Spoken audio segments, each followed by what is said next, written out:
முதலமைச்சரில் ஆரம்பித்து கடைகோடியில் இருக்கிற ஒரு எம்எல்ஏ வரைக்கும் இவங்க கேவலப்படுத்திட்டே இருக்காங்க. இந்த தேசிய கட்சிகள் வந்து எப்போ தமிழ்நாட்டில் கால் வைக்கலாம்னு நினச்சி துடிச்சிட்டு இருக்காங்க. கலைஞர் வெர்சஸ் எம்ஜிஆர், கலைஞர் வெர்சஸ் ஜெயலலிதா, முன்னாள் முதல்வர் ஸ்டாலின் வெர்சஸ் எடப்பாடின்னு இருந்துச்சோ, இன்னைக்கு விஜய் வெர்சஸ் உதயநிதி. கட்டாயமாக செந்தில் பாலாஜியை நோக்கி ஒரு அம்பு. வணக்கம் சார். வணக்கம்.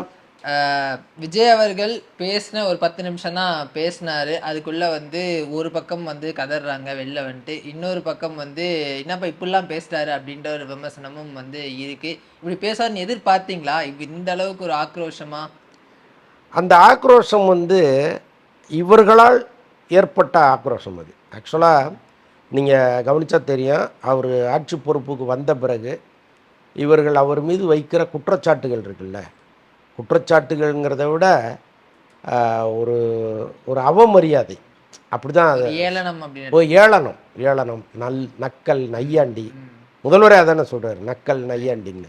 ஒரு கட்சி ஜெயிச்சு ஆட்சிக்கு வந்துருச்சு, ஒரு மாதம் டைம் கொடுத்து அதற்கப்புறம் அவருடைய செயல்பாடுகளை நீங்கள் விமர்சிக்கிறதுல ஒரு நியாயம் இருக்குது.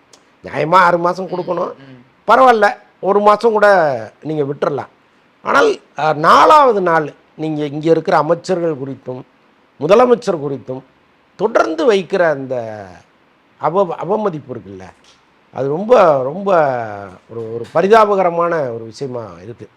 என்னென்னா, படிக்கிற நமக்கு சம்மந்தமில்லாத நமக்கே வந்து ஒரு எரிச்சலை ஏற்படுத்துகிற அளவுக்கு எல்லா அமைச்சர்களையும், அறிவு கிடையாது, இதுக்கு இப்போ சுத்தமாக ஒன்றுமே தெரியாது, தற்கூரிகள்லாம் வந்து உள்ளே உட்காந்துருச்சு, இப்படிலாம் தொடர்ந்து சோசியல் மீடியாவில் இவங்க போடுறாங்க, பேசுகிறாங்க. எப்போ இது குறைஞ்சிருக்குன்னா, முக்தாரத்துக்கு உள்ளே போட்டாங்க பார்த்தீங்களா, அதுக்கப்புறம் குறைஞ்சிருக்கு. அதுக்கு முன்னாடி வரைக்கும் இவங்களுக்கு எந்த பயமும் இல்லை. ஒரு முதலமைச்சரை பேசுகிறோம், ஒரு பொதுப்பணித்துறை அமைச்சரை பேசுகிறோம், இது இந்த உணர்வே கிடையாது. அசிங்கமாக ரொம்ப, அதுவும் பெண்கள், முக்கியமாக பெண் அமைச்சர்கள் எல்லாம் இவங்க விமர்சனம் பண்ணது இருக்குல்ல, ரொம்ப ரொம்ப பரிதாபம். ஒரு எம்எல்ஏங்க, அவங்களுக்கு இப்போ தான் குழந்தை பிறந்திருக்கு, அந்த குழந்தைய வீட்டில் விட்டுட்டு வர முடியாது, சட்டமன்றத்துக்கும் வந்து தான் ஆகணும், அது வந்து அவங்க கடமை, அப்போ வந்து தான் ஆகணும். போராட்டமெல்லாம் தூக்கிட்டு போறிய அப்படின்னு அது ஒன்று. ஏங்க, அவங்க குழந்தை அவங்க தூக்கிட்டு வராங்க, உங்களுக்கு என்ன பிரச்சனை? இது என்னென்னவோ ஒப்பிடுறாங்க. நான் மதிக்கிற மூத்த பத்திரிகையாளர் ஒருத்தர் சோஷியல் மீடியாவில் போடுறாரு, சொல்கிறதுக்கே எனக்கு கஷ்டமாக இருக்குது. இந்த சிக்னல்லாம் பிச்சை எடுப்பாங்கள்ல குழந்தைய வச்சுட்டு, கிட்டத்தட்ட அதை ஒப்பிட்டு அவர் எழுதுறாரு. படிக்கிற எனக்கே இவ்வளவு எரிச்சலாக இருக்கும்போது, ஒருவேளை இது முதல்வரின் பார்வைக்கு போச்சுன்னா அவர் என்ன நினைப்பார்? ஆனால் அதற்கப்புறம் வந்து இந்த அமைச்சர்கள் நடந்து கொண்ட விதம் வந்து உள்ளபடியே எனக்கு நெகிழ்ச்சியாக இருந்துச்சு. ஏன்னா, இப்படியெல்லாம் வருகிற இந்த விமர்சனங்களை கேட்டு அந்த அம்மா ஃபீல் பண்ணிட்டா என்ன ஆகுதுன்ட்டு, அந்த குழந்தைய தூக்கிட்டு அவங்க வரும்போது ஆளாளுக்கு அந்த குழந்தைய வாங்கி கொஞ்சுறாங்க. ஒரு பக்கம் முதலமைச்சர் கொஞ்சுறாரு, இன்னொரு பக்கம் ஆதவ அர்ஜுனா கொஞ்சுறாரு, இன்னொரு பக்கம் வந்து ராஜ்மோகன் கொஞ்சுறாரு. அப்போ என்னன்னா, இந்த உலகம் என்ன வேணாலும் பேசு, நீங்கள் கவலைப்படாதீங்கம்மா, நாங்கள் இருக்கோம் அப்படிங்கிற ஒரு உணர்வு அது. அப்போ நீங்கள் நல்லா யோசிச்சு பாருங்கள், முதலமைச்சரில் ஆரம்பித்து கடைகோடியில் இருக்கிற ஒரு எம்எல்ஏ வரைக்கும் இவங்க கேவலப்படுத்திகிட்டே இருக்காங்க. நீங்களாம் நான் கற்றுக்கிட்டு வந்துட்டீங்களா? எல்லாம் பிறக்கும் போதே கற்றுட்டு வந்தவங்களா நீங்கள்லாம்? கிடையாது. இல்லை, எல்லாம் இங்கே வந்து பயிற்சி எடுத்தவர்கள். நீங்கள் வேணால் ஒரு 50-60 வருஷமாக நீங்கள் இங்கே இருந்திருக்கலாம், பதவியில் இருந்திருக்கலாம், பொறுப்பில் இருந்திருக்கலாம், உங்களுக்கு எல்லாமே தெரியும். ஆனால் புதியவர்கள் வர்றாங்க, அவங்களுக்கு எல்லாமே புதுசாக இருக்கும். அப்போ அவங்க எப்படி வந்தாங்களோ அந்த வழக்கத்தை மாற்றுவதுங்கிறது கொஞ்சம் லேட் ஆகும். ஸோ அதை கூட புரிஞ்சுக்காமல் அடிக்கிற அடி இருக்குல்ல, இது தான் இன்றைக்கி அவர் வெளிப்படுத்துறாரு. ஆமாம், அதுதான் அவர் கோவப்பட்டு அவ்வளவும் பேசுகிறார்.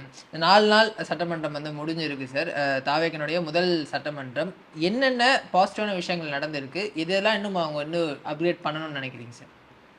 ஆக்சுவலாக பாசிட்டிவான விஷயம் அப்படிங்கிறது வந்து, இன்றைக்கி மக்கள் எல்லாருமே டிவி முன்னாடி உட்காந்துருக்காங்க. அப்போ நம்முடைய கருத்துக்களை ரொம்ப சுலபமாக வீட்டுக்கு வீடு சேர்த்துட்டோம் அப்படிங்கிற ஒரு உணர்வு அவங்களுக்கு இருக்கும்.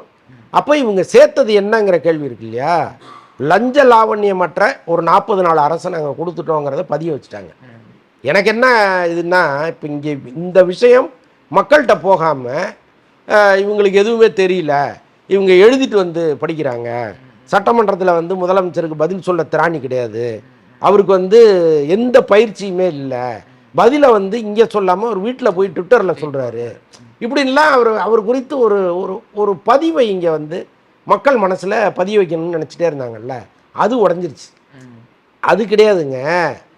நாங்கள் இந்த 40 நாளில் எங்கேயுமே லஞ்ச லாவண்யம் இல்லாமல் பார்த்துக்கிட்டோம். இதில் வந்து நிறைய பேர் மீது நடவடிக்கை எடுத்துருக்குறோம். ட்ரான்ஸ்ஃபருக்கு பணம் வாங்கலை, அப்பாயின்மெண்ட்ஸுக்கு பணம் வாங்கலை, டெண்டருக்கு கமிஷன் வாங்கலை. இப்போ இந்த தொகை எல்லாமே நாங்கள் அரசு கஜானாவுக்கு கொண்டு வர்றோம். மக்கள் ஹாப்பியாக இருங்க, கொஞ்சம் வெயிட் பண்ணுங்கள், நாங்கள் நல்லது செய்கிறோங்கிற அந்த அந்த பதில் இருக்குல்ல, இது வந்து மக்களை போய் சேர்ந்துருச்சு. அதுதான் இந்த 40 நாளில் நல்லதுன்னு பார்க்குறது. நான் இதுதான் பாசிட்டிவாக. இன்னும் கொஞ்சம் இதெல்லாம் வந்து அடுத்த சட்டமன்றத்துக்குள்ளே தாவேக்கா இன்னும் அவங்களை இம்ப்ரூவ் பண்ணிக்கணும்னு நினைக்கிற விஷயங்கள் சார். ஆக்சுவலாக அவங்க கொஞ்சம் உணர்றாங்க, நமக்கு வந்து அனுபவம் இல்லைங்கிறத உணர்றாங்க. அதற்கான பயிற்சி வகுப்புகள் நடக்குது. அதை வந்து இப்போ ஒரு நாள் 2 நாளில் கற்றுக்க முடியாது.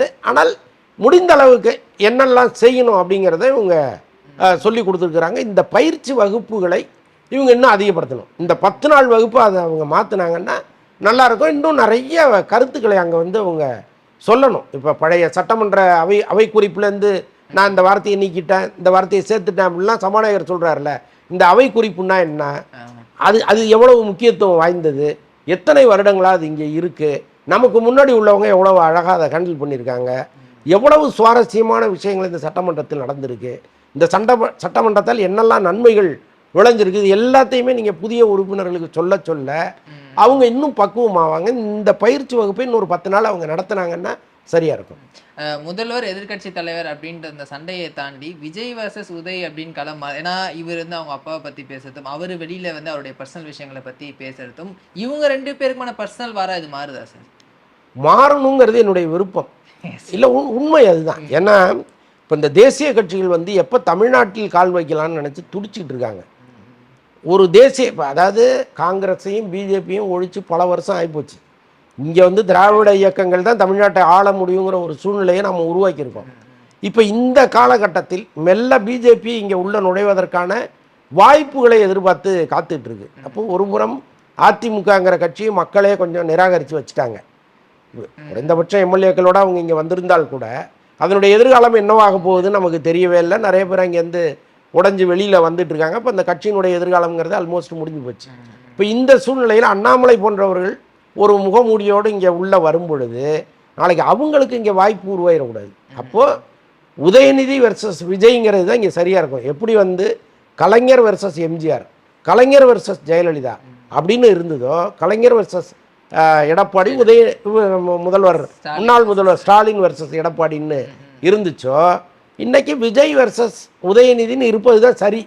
இதுதான் இன்னொரு 20 வருஷத்துக்கு போகணுமே தவிர, மூணாவதா ஒரு ஆள் இங்கே வந்து நமக்கு சம்பந்தம் இல்லாதவர்கள் இங்கே வந்து இந்த மண்ணை ஆண்டக்கூடாதுங்கிறது தான் நம்முடைய விருப்பம். இன்னொன்று இங்கே விஜய் அவர்கள் குறிப்பிட்ட மாதிரி மற்றும் சிலர் இருக்காங்க.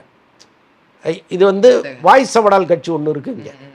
அது இந்த முறை 8% 4% குறைஞ்சிருக்குல்ல, அது இன்னும் 1% கூட ஏறிடக்கூடாது. அப்போ இந்த போட்டிங்கிறது இங்கே ரொம்ப முக்கியமாக இருக்குது. உதயநிதி வெர்சஸ் விஜய்ங்கிறது ரொம்ப முக்கியமாக இருக்குது. அது கட்டாயமாக வேணும். அதே மாதிரி சார், சிடிஆர் அவர்கள் சட்டசபையில் பேசும்போது ஒரு வெள்ளை அறிக்கை வெளியிடப்படும் மின்துறைக்கு அப்படின்னு வந்து சொல்லியிருந்தாரு. அது கூடிய விரைவில் நம்ம எதிர்பார்க்கலாம் அப்படின்னு சொல்லியிருந்தார். ஏன்னா ஆல்ரெடி வந்த வெள்ளை அறிக்கையை பல பூகம்பங்களும் இங்கே கிரியேட் பண்ணிச்சு.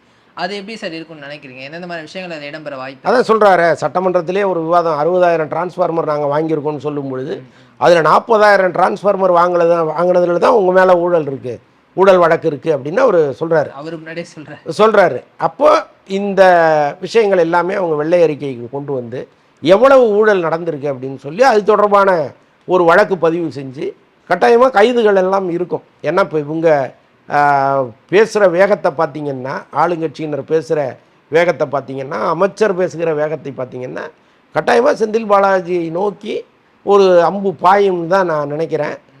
கட்டாயமாக இந்த சட்டமன்ற தொடர் நடக்கலைன்னா கூட விறுவிறுப்பான விஷயங்களுக்கு பஞ்சமே இருக்காது. அடுத்தடுத்த மாதங்களில் கட்டாயமாக இருக்கும். ஏன்னா ஒரு பக்கம் ஆல்ரெடி அவர் மேலே சிபிஐ வழக்கு வந்து போயிருக்கு. இப்போ வெள்ளை அறிக்கை வெளியிடும் போது இன்னும் எவிடன்ஸ் வந்து ஸ்ட்ராங் ஆகும் அவருக்கு இருக்கா. எனக்கு என்ன கேள்வி, இப்போ செந்தில் பாலாஜி மட்டும் தனியாக டார்கெட் பண்ணப்படுறாரா? இதுக்கும் அந்த கரூர் இன்சிடென்ட்டுக்கும் ஏதாவது சம்பந்தம் இருக்குமா? ஏன்னா அது அவங்க மனசில் ஆழமாக பதிஞ்சு அதனால் அவரை மட்டும் டார்கெட் பண்ணுறாங்களோ அப்படின்ற ஒரு பார்வை இருக்கு. அதாவது இந்த தேர்தல் பிரச்சாரத்தினுடைய கடைசி நாள் கூட்டத்தில் திரு விஜய் அவர்கள் பேசினதை நீங்கள் மீண்டும் ஒரு முறை கேட்டிங்கன்னா தெரியும். அவருடைய மொத்த கோபமும் செந்தில் பாலாஜி மேலே இருக்குது. அப்போ அவங்க வந்து இந்த வெள்ளை அறிக்கைக்கு பிறகு என்னெல்லாம் நடவடிக்கை எடுக்கணுமோ எப்படிலாம் எடுக்கணுமோ கட்டாயமாக எடுப்பாங்க. அவர் டார்கெட் பண்ணப்படுகிறாருங்கிறது தான் உண்மை. அப்ப கைதுக்கு வாய்ப்பு இருக்குன்னு நம்ம எதிர்பார்க்கலாம். கட்டாயமாக இருக்குது. அது இந்த வழக்கோட நிற்குமா, இல்லை ஆல்ரெடி அந்த கரூர்லேயும் ஒரு கேஸ் போயிட்டு இருக்கு. சமீபத்தில் கூட அவங்க வீட்டுக்கு போலீஸ்லாம் வந்தாங்க அப்படின்ட்டு. ஸோ இந்த மாதிரி மொத்த வழக்குகளும் வந்து அவர் மீது போகிறதுக்கான வாய்ப்புகள் இருக்கா சார்? ஸ்ட்ரிக்ட் ஆக்ஷன்ஸ் எடுக்கிறதுக்கு இல்லை, கரூர் வழக்கை பொறுத்தளவுக்கு அது வந்து இடி போனது. இப்போ அவர் சமீபத்தில் அவருடைய தம்பியை தேடி வந்தது வந்து இடி. எப்படின்னா அவங்க அந்த சோதனைக்காக போகும் பொழுது அங்கே அவர்கள் தாக்கப்பட்டது தான் பிரச்சனை. ஸோ அது தொடர்பாக தேடி வந்தாங்க. அதற்கும் இவங்க போடுற வழக்குக்கும் சம்மந்தம் இல்லை. இது தனி நடவடிக்கை, அது தனி நடவடிக்கை. அடுத்த நிகழ்வு தொடர்ந்து பேசுங்க. தகவல் நன்றி.